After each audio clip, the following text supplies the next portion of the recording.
look into the single objective optimization, where you have only one objective. Okay, either it is a maximization problem or it is a minimization problem, subjected to some of the constraints. Okay. So, but now the other thing is, why we are looking for this multi-objective optimization?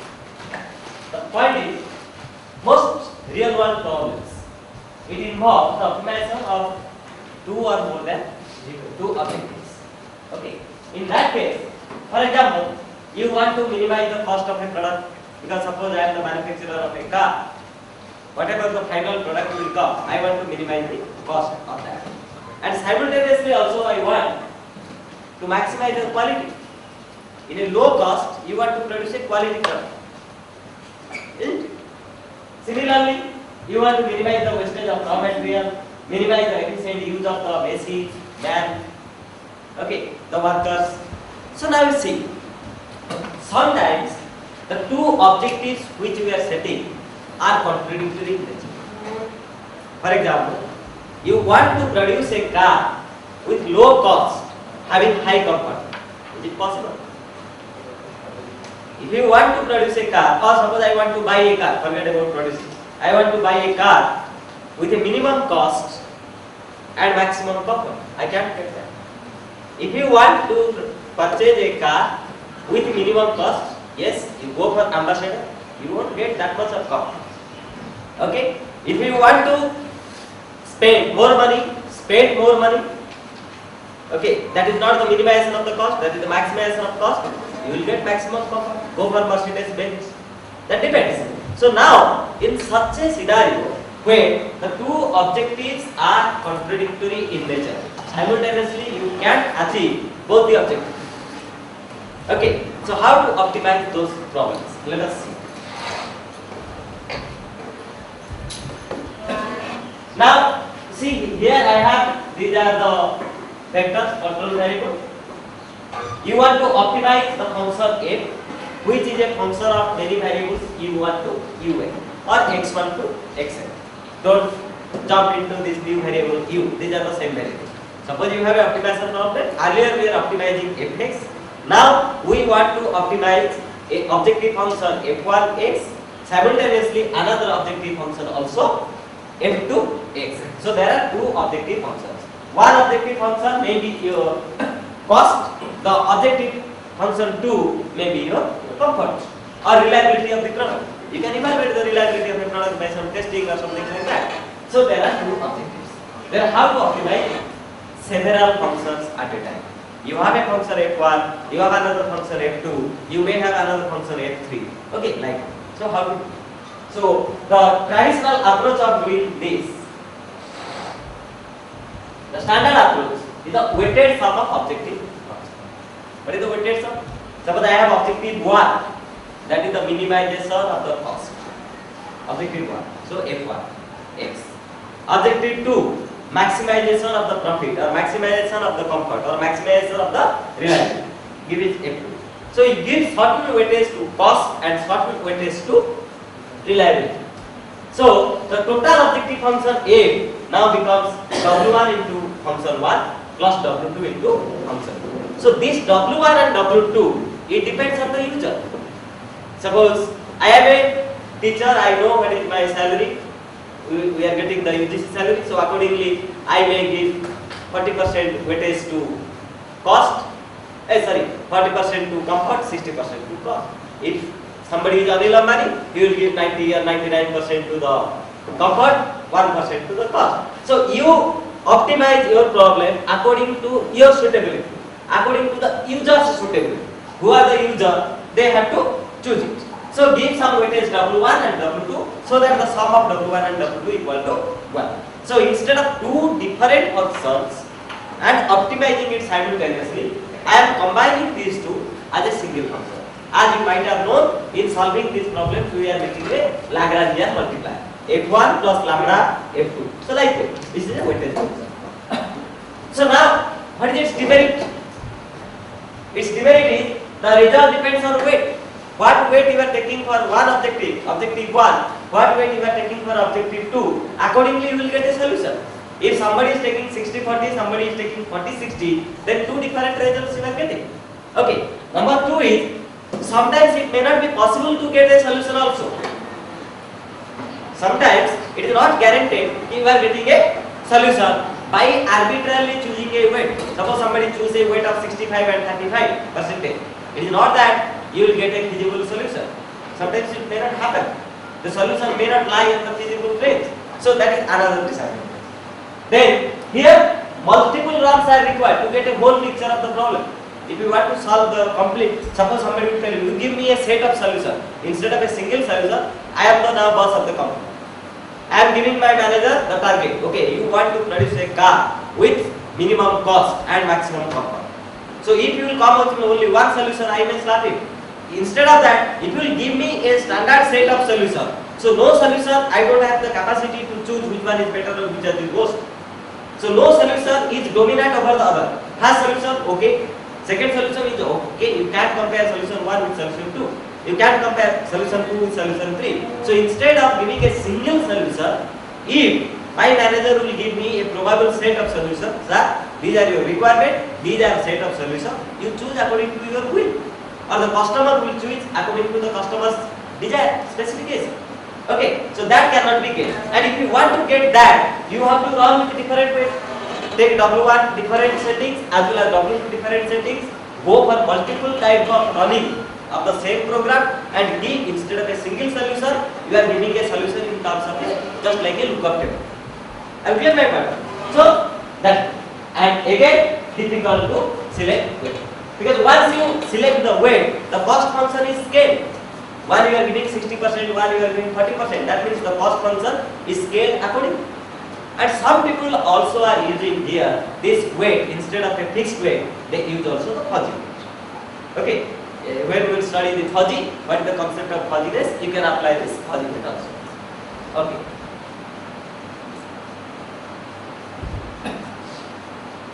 Sometimes this happens. You see, different objectives are often non-commensurable.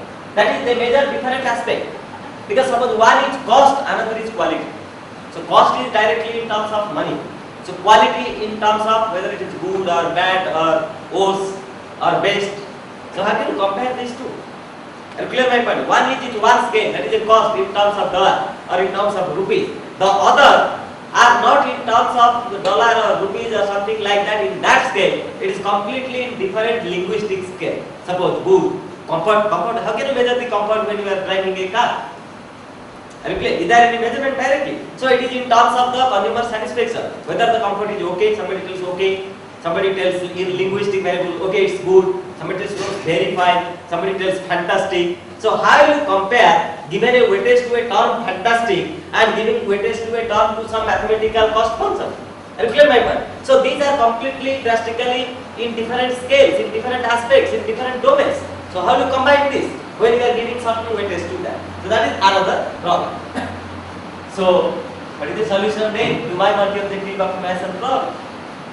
Are you clear? So if you are solving the same multi-objective optimization problem by the general traditional approach of weightage, we are giving certain weightage to function 1 and certain weightage to function 2. Okay, if both are mathematical functions having mathematical background, having same output as cost, dollar or whatever, then you can compare these two.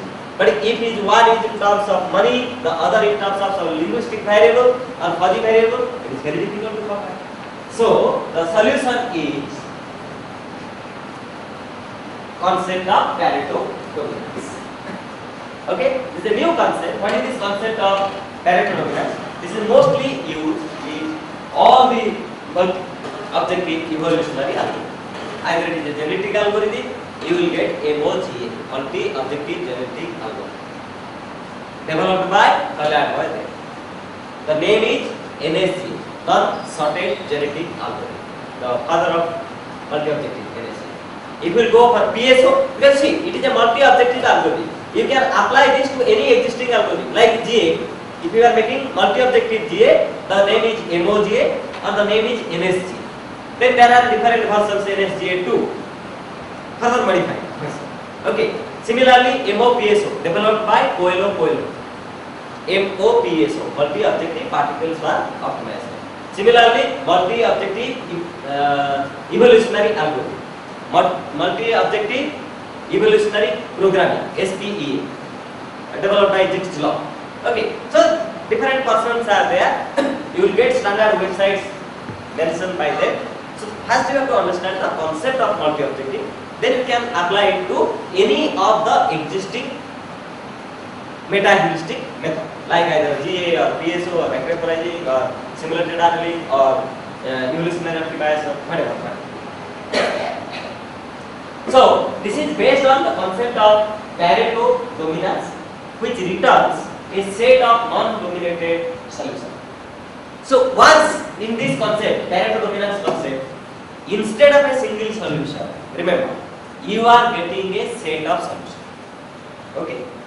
Instead of giving a particular solution, this result, the Pareto dominance concept, will give you a set of solutions. And what is the advantage of this set of solutions?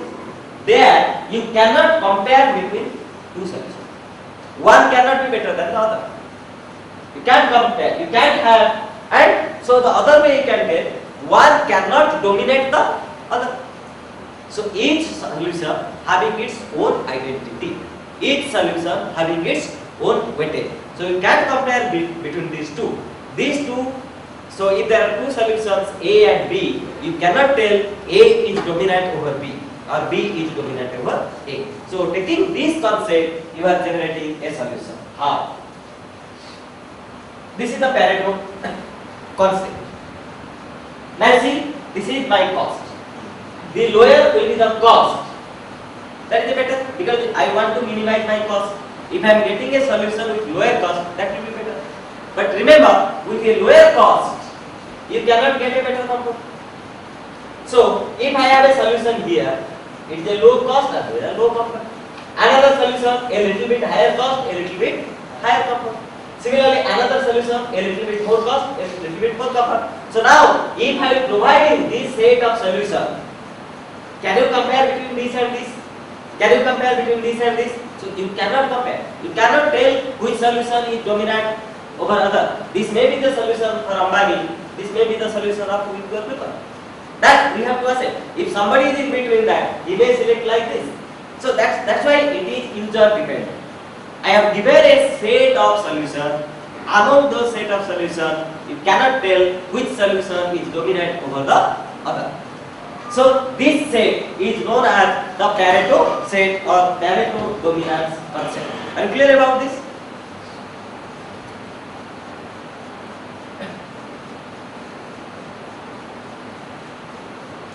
Now you see. Suppose A is a solution and B is a solution. They are on a Pareto. If any solution lies here, you can't accept it. If any solution lies here, now C, you can't tell C is better. So you can discard. So what will you do? See, suppose you are making G. You have two objectives F1 and F2. So simultaneously you evaluate F1 and evaluate F2. This is your F1 dimension and this is your F2 dimension.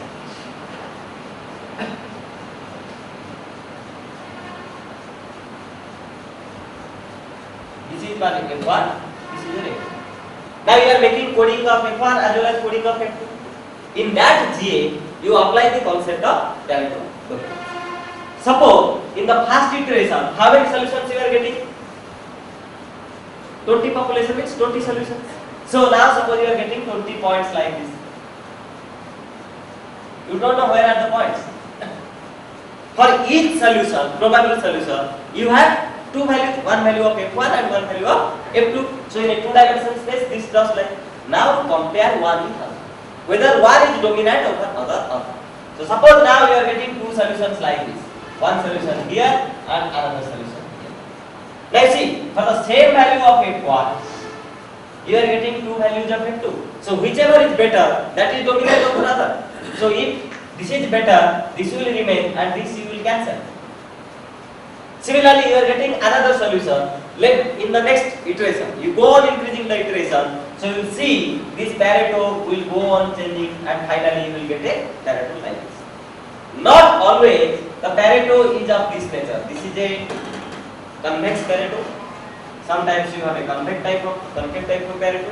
Sometimes there are discrete Pareto. The solution may not exist in space. You may get this type of Pareto. So this is known as Pareto. So what does it indicate? Here you see it is a continuous domain. For x1 and x2 you are getting a continuous solution. So here there are some invisible solution between this zone, So this is a discrete non-Pareto. So point is, you have to apply the method of Pareto dominance concept. Compare between two. Okay, but here also some people apply the fuzzy. Do you know a little bit about fuzzy? Okay, so in this sense, suppose one is here and another is here. You see, if we can compare these two. Now see, this is a low cost as well as low cost. This is a slightly high cost but very high cost. So if we will compare these two, with the increment in the price range, the comfort range is increased drastically. So it is not an inferior solution with respect to that. Clear my point? So there you have to make some understanding of the function. With how much increment in the cost, how much the other objective function is changing. So likewise you have to take a decision. It is a fuzzy dominance principle. Because once it is dominance means yes or no, 1 or 0. Whether it is dominated or no, the answer is yes or no. The switch is on or off. That is the crisp set. Either a particular element belongs to a set X or it doesn't belong to a set X. That is dominance. But what is fuzzy dominance? Okay, belong karta hai 50-50, like that. Okay, so it is not a crisp set theory. It is a set theory of your own judgment. You have to see how much belongingness to a particular function. So you have to find out the fuzzy membership function for this one A and fuzzy membership function for others. Then you have to apply. So those are the fuzzy dominance concepts.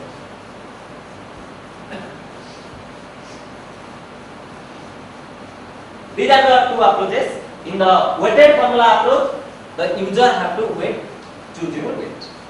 Because you have to decide. Then search for a single weight solution, return single solution to user.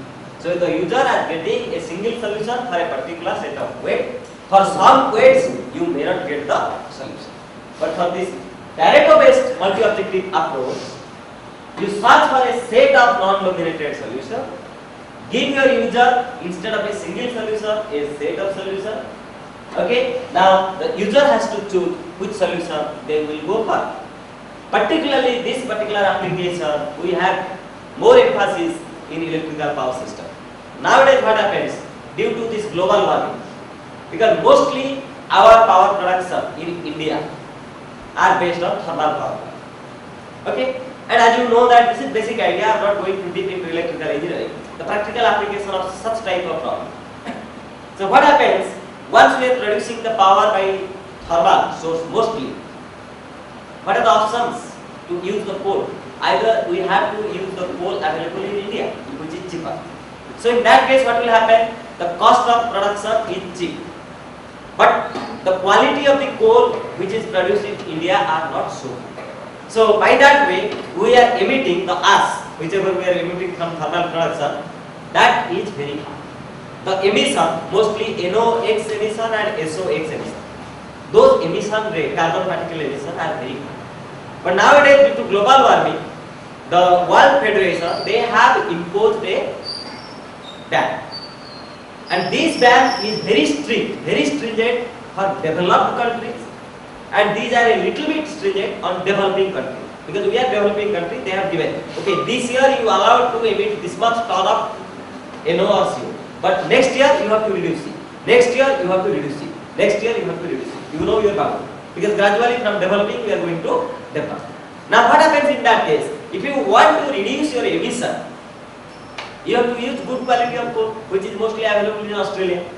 So once you bring coal from Australia, the cost of production of power increases. So this is a controversial type of thing. You want to reduce your emission, you have to produce the power at a more amount, the cost will be more. You have to produce the power with a little bit cheaper cost, your emission will be more. So now what will happen? If you have given a compromise solution, list of solution, okay, this year we are allowed to emit up to So we are getting a graph. I'll show also. We have done some published some papers on this aspect. So now suppose this is your cost, this is your emission. Now this is your graph. So this year we are allowed the emission should be up to this. So we can choose this particular point. But next year there is a vary. You cannot produce the power at the same emission level. You have to decrease your emission. So you have to decrease your emission level. You have to produce a power now at this. The cost is a little bit increased. You have to bear it.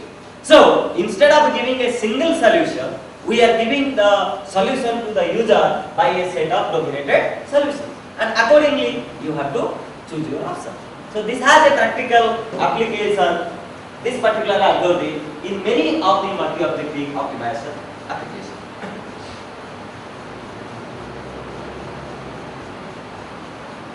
And another very important. Suppose somebody is giving you a solution like this.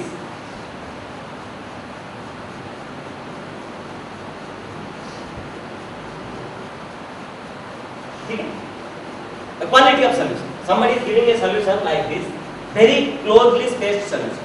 Okay? And somebody is giving a solution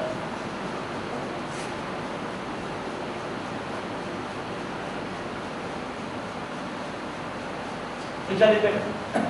So now you see, some of the solutions are crowded here. It is not a uniformly distributed solution, whereas this is a uniformly distributed solution. So the quality of the solution algorithm, depends on the algorithm which will give a uniformly distributed solution rather than giving a crowded solution.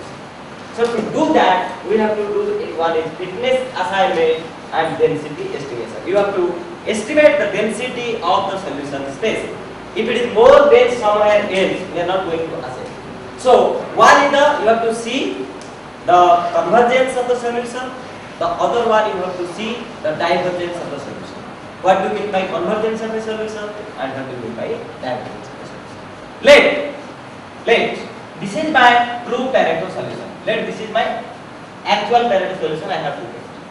But if by your algorithm you are getting a solution like this,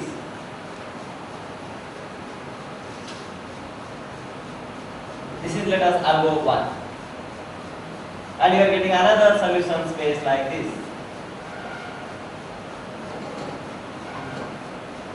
Algo 2.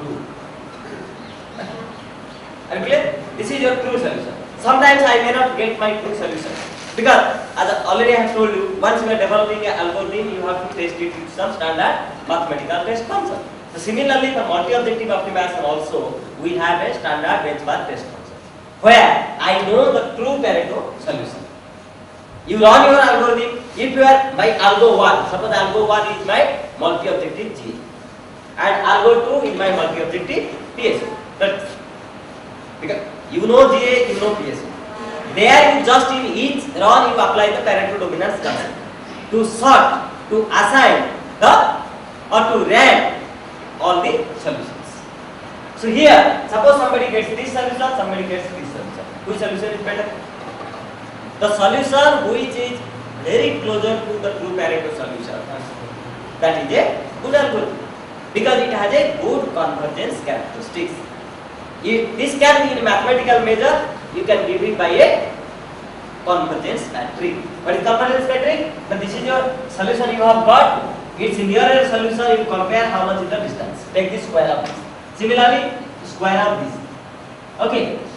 Take the square of all this. So it is x true minus x Pareto whatever you obtain. Its mod square divided by number of points. You will get some distance. If your solutions are very closer to that, you are getting 0. You are getting nearly 0. That means your Pareto, whichever you have obtained, is very closer to the true Pareto. If you are getting a larger value, then the convergence matrix you are getting a larger. This is one aspect, convergence. Another is the divergence. The whole solution should be uniformly distributed along the Pareto. That is a divergence one.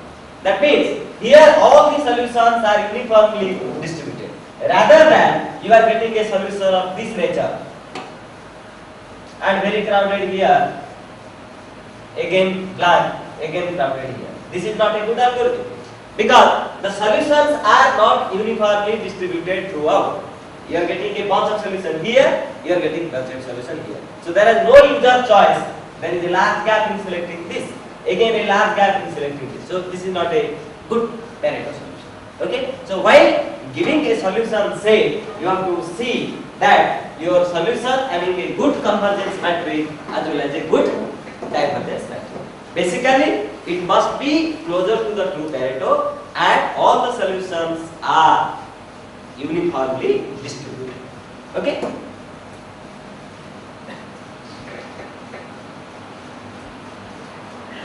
So I have taken a three objective discuss problem. I am not going to discuss all these things.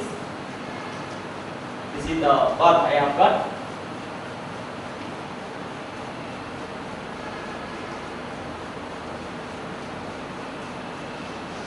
This is for two objectives. This is applied to a practical problem. This is the cost and this is the emission. If you are going to produce with a low cost, you are emitting this much tons per hour emission.